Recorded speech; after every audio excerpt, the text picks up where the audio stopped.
I was telling one of our fans that we had you on the show, and he was like, "You're having Myles Dyer on?" I'm like, "Yeah, you know him?" And he's like, "Yeah, this guy is was like a god back in the day. Not that you're not now, but like on the YouTube circuit and with your Blade 376 moniker, like you were like owned it back in the day, right?" I mean, in the golden days. I just checked it out on YouTube. You're like 7 million views and 30,000 subscribers. I mean, it's like off the charts. Ridiculous. Yeah, I mean, a lot of my active subscriber count is probably around 5,000, just because people come and go over the 5-6 years I've been on YouTube. Okay. And as the community's changed over the past 6 years, I mean, just to put it in perspective, I organised the first ever UK YouTube gathering, which was for YouTubers to come together. Crazy. And the average age was maybe 25 to 30, but now it's 15, 16-year-olds. Okay. And what year was that gathering?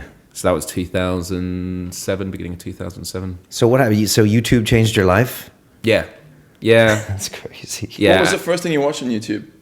It was the reason I joined it, which was a man named Peter, geriatric 1927. So he was an 80-year-old man. Oh, he was a British guy that used to post about the war and he stuff. Still does. Yeah, have you ever seen this guy? Yeah, he was just this old guy that would post video things on YouTube. And it was on BBC News, just the hysteria of, like, you know, old people are normally associated with being technophobes, but he went against that stereotype. It's amazing. And I checked him out, and it wasn't just his video that captured my imagination. It was the fact that people were doing video responses, so they were sharing their stories, and I was like, I called it the YouTube experience, which is like between the fabric of these videos you had interaction, and it wasn't just a site to dump video, there was a community there.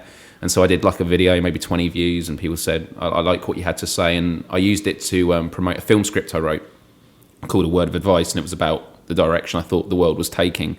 And people were interested, but then what I realised was, why am I using my film script as a vehicle for my ideas when I can just speak on camera? And that's what I did. And you just, years on, the quote I use again and again is, progress is something you only notice when you look over your shoulder, because I wasn't assuming to get where I was now or the experiences. I just kept promoting what was good about the internet, and it became like a self-fulfilled prophecy. And for that, I'm like so grateful to live in. You have like tons of good energy you just put out there, right? I mean, like it's all like positive, do this, let's help this, let's get everybody together. I've gone through a lot of negativity as well. And last night I actually got a tweet from someone saying, do you ever get bored of being that guy?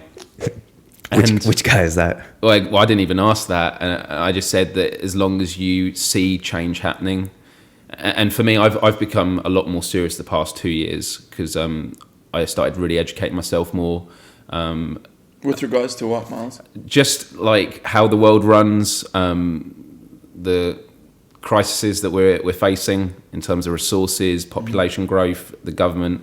It's all very, very intense. And it is, huh? I found potential solutions. But as soon as you start taking that route, you find you isolate yourself. And the people that, some of the most subscribed people on YouTube, who I am still good friends with, you know, there's been a distance. And I wouldn't say necessarily they've turned their back on me. They just do not want to be associated with someone who talks serious, because as soon as you bring anything that is deemed political or something that's deemed serious, that's already not what's going to make a popular YouTube video. Yeah, people want like cats falling off tables and stuff. YouTube mainly is a form of escapism. It's how do you get out of the mundane reality of life? And for me, my answer to that is by solving it. It used to be more escapism. I mean, it's now completely changed, right? I mean, it is, and it still is changing vastly. Right. I think in the next year, a lot of the mainstream media is going to be very dominant online. And I think it's why you're seeing a lot of conflictions with stuff like the SOPA legislation and CISPA, all these internet acts they're trying to pass in the US. It is. Yeah, because really they realise that they're being undermined. And the example I give again and again is, if you take WikiLeaks, the New York Times and the Guardian had done deals with Julian Assange to publish these cables that were leaked. But after a while they stopped. And this is just my own hypothesis, I'm not saying this is the case. Okay. But I said that the reason I think they did stop doing it was maybe political pressure, but they realised they were shooting themselves in the foot, because why would a newspaper want to publish facts for people, or publish their interpretation and journalistic spin on facts, when people could actually access it for free online?